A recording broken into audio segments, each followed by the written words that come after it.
योग वशिष्ठ महारामायण सुनते रहने के लिए हमारे चैनल को सब्सक्राइब करें और बेल आइकन जरूर दबाएं।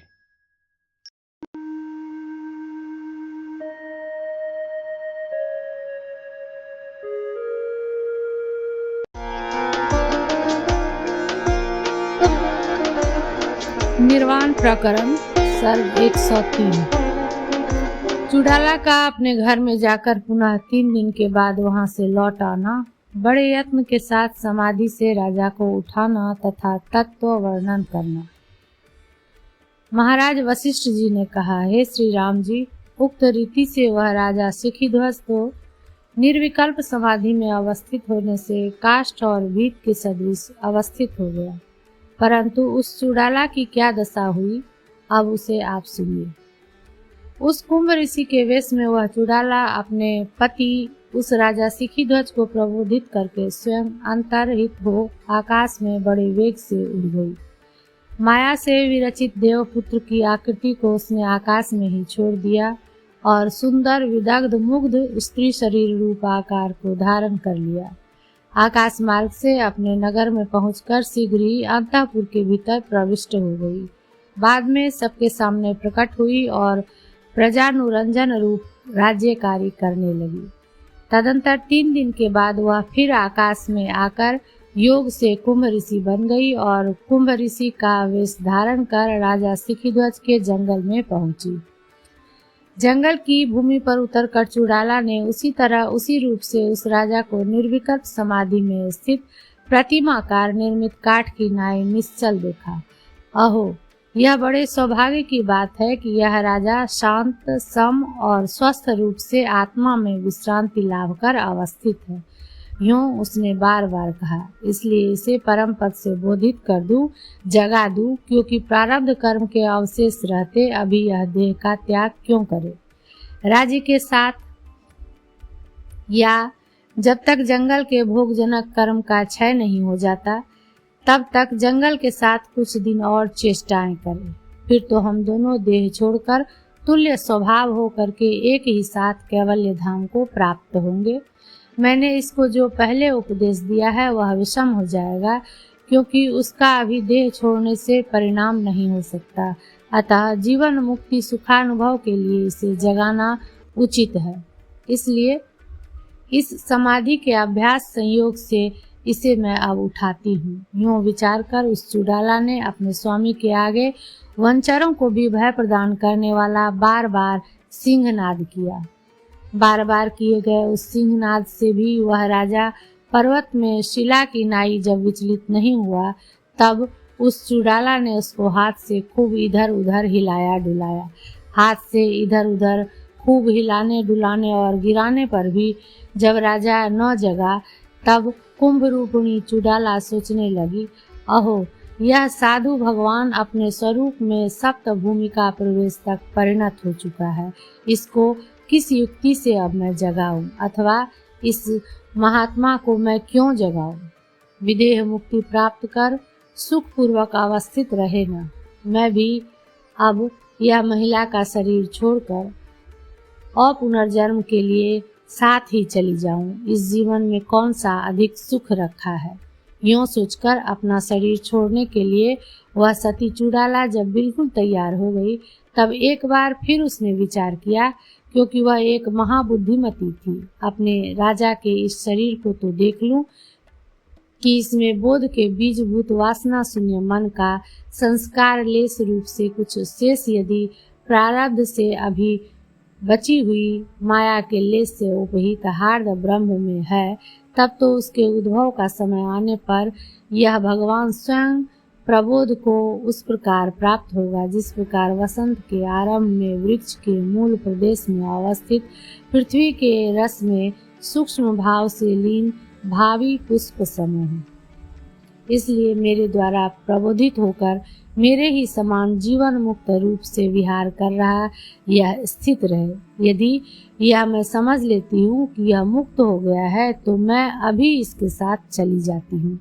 यूं विचार कर सुंदर वर्ण वाली उस चुड़ाला ने स्पर्श रूप हेतु द्वारा देह की गर्मी जानकर अभी जीता है, यूं अपने पति को आशंका पूर्वक देखकर जागने के जो कारण होते हैं उनके लाभ से जान लिया कि इसमें सत्व अभी अवशिष्ट है, और उसने यह कहा कि इसके हृदय में अभी सत्व तो बचा हुआ है। स्पर्श ने नयन चौ, यह जो कहा गया इसमें नए शब्द की जिज्ञासा कर रहे श्री रामचंद्र जी पूछते हैं। श्री रामचंद्र जी ने कहा, हे ब्राह्मण, अत्यंत शांत चित्त, काष्ठ और लोष्ट के समान स्थिति वाले ध्यानशाली प्राणी का सत्व शेष कैसे जाना जाता है? देह में वृद्धि, विपरिणाम, अपक्षय आदि विकारों का अनुदय सत्व शेष में हेतु है। ऐसा उत्तर देने के लिए हेतु गम्य का अनुवाद करते हैं। महाराज वशिष्ठ जी ने कहा, हे श्री राम जी, जैसे बीज के अंदर पुष्प और फल दुर्लक्ष्य अणु के सदृश ही विद्यमान रहता है, वैसे ही जिस किसी ध्यानशाली प्राणी में जगाने के कारण है, उसके हृदय में अणु की नाई अगम्य सत्व शेष विद्यमान रहता है। चित्त के विकार से शून्य, निश्चल, सत चिद्रूप बन गए निर्विकल्प सर्वस्वरूप और अचल पर्वत की नाई संस्थिति वाले उस पुरुष का शरीर सब में एक रूप से रहने वाले आत्मा में सदा तृप्त रहने के कारण न तो आनंदित होता है, न ग्लानि को प्राप्त होता है, न अस्त होता है और न उदय को ही प्राप्त होता है, किंतु समान रूप होकर अवस्थित रहता है। द्वित्व और एकत्व आदि से युक्त जिस पुरुष का मन चंचल रहता है, उसी का शरीर अन्य रूपता को प्राप्त हो जाता है, चंचलता रहित पुरुष का कभी नहीं। वह क्यों? इस पर कहते हैं, हे श्री राम जी, जगत के व्यवहार के हेतुभूत संपूर्ण भाव विकारों का कारण चित्त स्पंद उस तरह है जिस तरह कुसुमों का वसंत। हे श्री राम जी, इसलिए इस देह में देहांतर में जाने वाले चित्त का इस देह में बार बार प्रयत्न पूर्वक निगृहित किया जा रहा भी हर्ष, कोप और सम्मोह रोका नहीं जा सकता। यही दूसरे जन्म में हेतु है। चित्त में हर्षादि विकारों का उपशम हो जाने पर शरीर में भी विकार निवृत्त हो जाते हैं। चित्त की शांति हो जाने पर निर्वासनिक चित्त द्वारा अस्मरण से त्यागी गई भी भाव विकारों की जननी यह देह आकाश की नाई पुरुष को बाधित नहीं करती।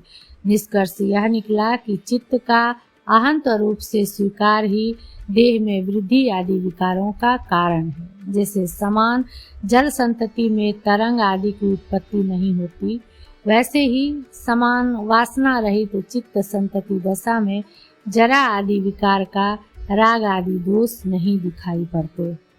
कितने समय तक जीवन मुक्त निर्वासनिक मन को देखते हैं, ऐसी यदि शंका हो तो अवशिष्ट प्रारब्ध के क्षय द्वारा जब तक उसका विनाश न हो तब तक यूं उत्तर देते हैं। सत्व के उपशम के बिना सत्व का अनुपलम्भ नहीं होता। जब प्रातिभाषिक वैषम्य से निर्मुक्त तत्व दिखाई पड़ता है, तभी अवशिष्ट प्रारब्ध विनाश काल में वह पूर्ण रूप से विलीन हो जाता है। निर्वासनिक मन का विनाश हो जाने पर मृत देह भी विलीन हो जाता है। हे श्री राम जी, जिस देह में न तो चित्त और न निर्वासनिक मन ही रहता है, वह ताप में हिम की नाई मरण द्वारा विलीन हो जाता है। शिखीध्वज की देह में तो जीवन हेतुओं का चुड़ाला ने अवलोकन किया। शिखीध्वज की वह देह चित्त शून्य तो थी, परंतु वह गर्मी से युक्त और निर्वासनिक मन से युक्त थी, इससे वह ग्लानि की पात्र नहीं थी। प्रश्न का समाधान कर प्रस्तुत विषय का अनुसंधान करते हैं।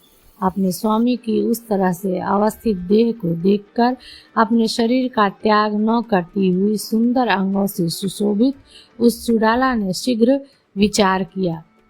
सर्वव्यापक विशुद्ध चिति तत्व में प्रविष्ट होकर अर्थात अपने स्वामी की काया में प्रवेश द्वारा स्वामी के ही हार्द ब्रह्म में प्रविष्ट होकर वहाँ स्थित होती हुई मैं चिरकाल के बाद जागने वाले अपने स्वामी को जगाती हूँ।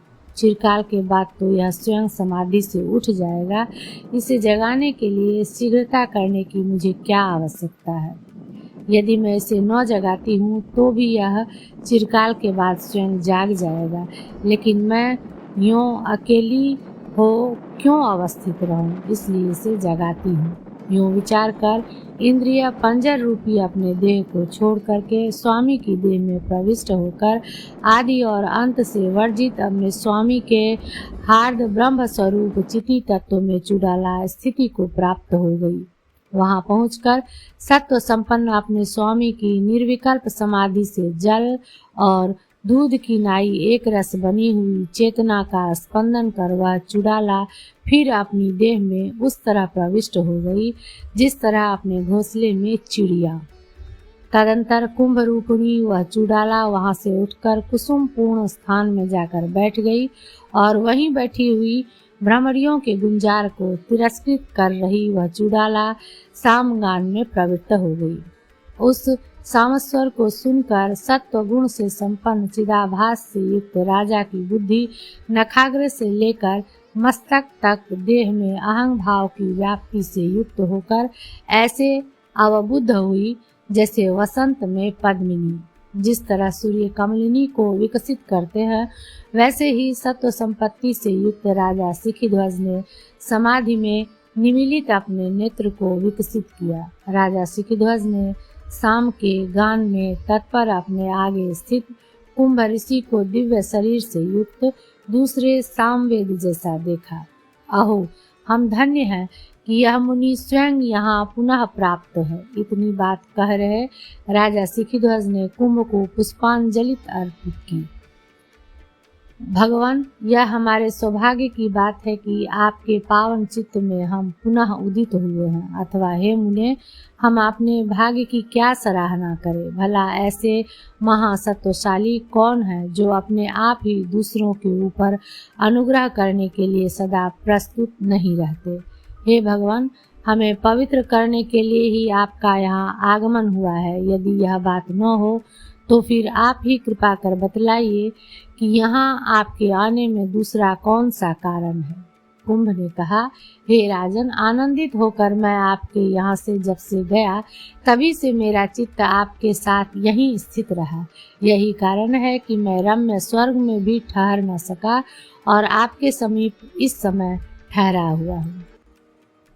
हे महीपते, बहुत सी रम्य वस्तुओं के बीच में चित्त को जो सबसे अच्छी मालूम पड़ती है वह बड़े उद्योग से ही प्राप्त होकर सामने स्थित मिलती है, बिना उद्योग के कभी नहीं। इसलिए आपके दर्शन के उद्योगवश से ही यहाँ मेरा आगमन हुआ। मुझ में जो आपकी इतनी प्रीति बढ़ गई है, इसका अतिशय कारण क्या है। हे राजन, इस जगत में मेरा आपके सदृश बंधु, आपका सुहृद, मित्र, सखा अथवा विश्वसनीय कोई शिष्य भी नहीं है, ऐसा मैं समझता हूँ। राजा सिखिध्वज ने कहा, अहो, आज इस मंदराचल के ऊपर हमारे पुण्य वृक्ष फल गए, क्योंकि असंग हुए भी आप हमारा समागम चाह रहे हैं। हे प्रभु, मुझ में प्रीति होने के कारण यदि आपको स्वर्ग अच्छा नहीं जान पड़ता तो यही मेरे निकट रहिए। आपके लिए यह जंगल है, ये वृक्ष हैं और यह मैं हूँ उपस्थित आपका आदृत सेवक। आपके द्वारा बतलाई गई समाधि से जनित जो सुख है उससे तृप्त मुझे भी स्वर्ग की इच्छा नहीं होती। आपके द्वारा बतलाई गई योग युक्ति से जैसे मैं विश्राम ले रहा हूँ, हे साधो, मैं समझता हूँ कि स्वर्ग में भला वैसा विश्राम कहाँ से होगा। जिस भूमानंद संस्थिति का आपने मुझे उपदेश दिया है, उसी स्वच्छ स्वप्रकाश स्वरूप स्थिति का अवलंबन कर आप यहाँ यथेच्छ स्वर्ग या भूतल में विहार कीजिए। कुंभ ने कहा, हे राजन, परमानंद परम पद में क्या आप विश्राम ले चुके हैं? क्या इस भेदमय दुख का आप भली भांति त्याग कर चुके? हे राजन, ऊपर ऊपर से रमणीय दिखाई दे रहे इस संकल्पों से भोगों की निरस्ता पूर्वक आपका प्रेम क्या बिल्कुल निर्मूलता को प्राप्त हो गया? हेय और उपादेय दशा को अतिक्रांत कर गया। शम से समस्थिति से युक्त शांत आपका मन क्या प्रारब्धवश प्राप्त विषयों में उद्योग शून्य होकर अवस्थित हो गया? राजा सिखिध्वज ने कहा, हे भगवान, आपकी दया से मैंने वह गति देख ली जो दृश्यों को अतिक्रांत कर चुकी है। मैंने संसार की सीमा का अंत पाया और लाभ करने योग्य वस्तु का लाभ कर लिया।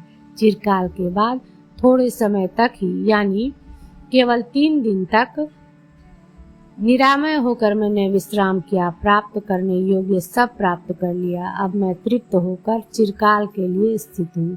अब हमें किसी तरह का उपदेश देना उपयुक्त नहीं है। सर्वत्र ही मैं अति तृप्त हो गया हूँ। संताप आदि सांसारिक ज्वर से शून्य होकर मैं अवस्थित हूँ। मैंने अज्ञात का ज्ञान कर लिया और प्राप्त की प्राप्ति कर ली। छोड़ने योग्य वस्तु छोड़ दी तथा मेरा मन वासना शून्य हो गया और मैंने आत्मा के तत्व रूपी परत्व का आश्रय कर लिया। अब मुझसे अतिरिक्त कोई अवशिष्ट नहीं है। यदि आपसे भिन्न कोई दूसरा है ही नहीं तो आप फिर किस स्वरूप से अवशिष्ट हैं, इस पर कहते हैं।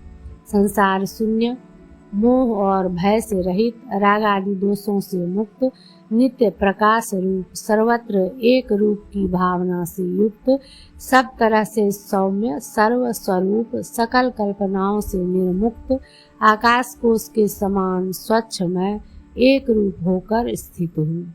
103वां सर्ग समाप्त।